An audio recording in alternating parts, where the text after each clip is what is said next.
Hi Mark, I'm Frank, and my student number is S0341026.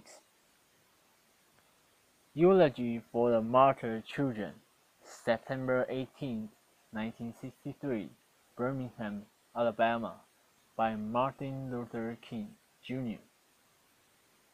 This afternoon we gather in the quiet of this sanctuary to pay out our last tribute of respect to these beautiful children of God. They entered the stage of history just a few years ago, and in the brief years that they were privileged to act on this mortal stage, they played their parts exceedingly well. Now the curtain falls. They move through the exit. The drama of their earthly life comes to a close. They are now committed back to that eternity from which they came. These children, unoffending, innocent, and beautiful, were the victims of one of the most vicious and tragic crimes ever perpetrated against humanity. Yet they died nobly. They are the martyred heroines of a holy crusade for freedom and human dignity. And so this afternoon, in a real sense, they have something to say to each us all in their deaths. They have something to say to every minister of the gospel who have remained silent behind the safe security of stained glass windows. They have something to say to every politician who has fed his constituents with the stale bread of hatred and the spoiled meat of racism. They have something to say to a federal government that has compromised with the undemocratic practices of Southern Dixiecrats, of the blatant hypocrisy of right-wing Northern Republicans. They have something to say to every Negro who has passively accepted the evil system of segregation and who has stood on the sidelines in the mighty struggle for justice. They say to each of us, black and white alike, that we must substitute courage for caution. They say to us that we must be concerned not merely about who murdered them, but about the system, the way of life, the philosophy which produced the murderers. Their death says to us that we must work passionately and unrelentingly for a realization of the American dream. And so, my friends, they did not die in vain. God still has a way of bringing good out of evil, and history has proven over and over again that unmerited suffering is redemptive. The innocent blood of these little girls may well serve as a redemptive force that will bring new light to this dark city. The Holy Scripture says, "A little child shall lead them." The death of these little children may lead our whole Southland from the low road of man's inhumanity to the high road of peace and brotherhood.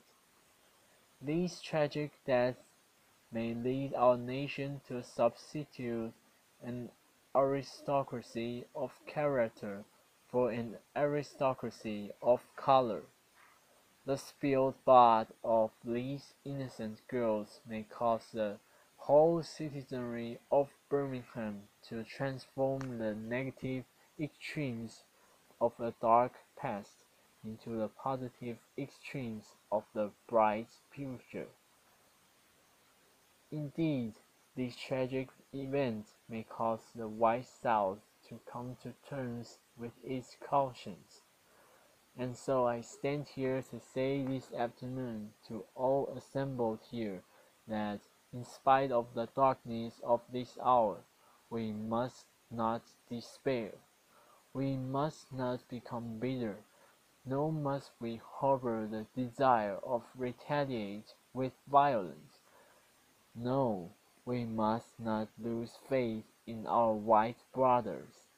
Somehow we must believe that the most misguided among them can learn to respect the dignity and the worth of all human personality. May I now say a word to you, the members of the bereaved families? It is almost impossible to say anything that can console you at this difficult hour and remove the deep clouds of disappointment which are floating in your mental skies. But I hope you can find a little consolation from the universality of this experience. Death comes to every individual. There's an amazing democracy about death. It is not aristocracy for some of the people, but a democracy for all of the people. Kings die and beggars die. Rich men and poor men die. Old people die and young people die. Death comes to the innocent and it comes to the guilty. That is the irreducible common denominator of all men. I hope you can find some consolation from Christianity's affirmation that death is not the end. Death is not a period that ends the great sentence of life, but a comma that punctuates it to more lofty significance. Death is not a blind alley that leads the human race into a state of nothingness, but an open door which leads man into life eternal. Let this daring faith, this great invincible surmise, be your sustaining power during these trying days. Now I say to you in conclusion, life is hard, at times as hard as crucible steel. It has its bleak and difficult moments, like the ever-flowing waters of the river. Life has its moments of drought and its moments of flood. Like the ever-changing cycle of the seasons, life has the soothing warmth of its summers and the piercing chill of its winters. And if one will hold on, he will discover that God walks with him, and that God is able to lift you from the fatigue of despair to the buoyancy of hope, and transform dark and desolate valleys into sunlit paths of inner peace. And so today you do not walk alone. You gave to this world wonderful children. They didn't live long lives, but they lived meaningful lives. Their lives were distressingly small in quantity, but glowingly large in quality.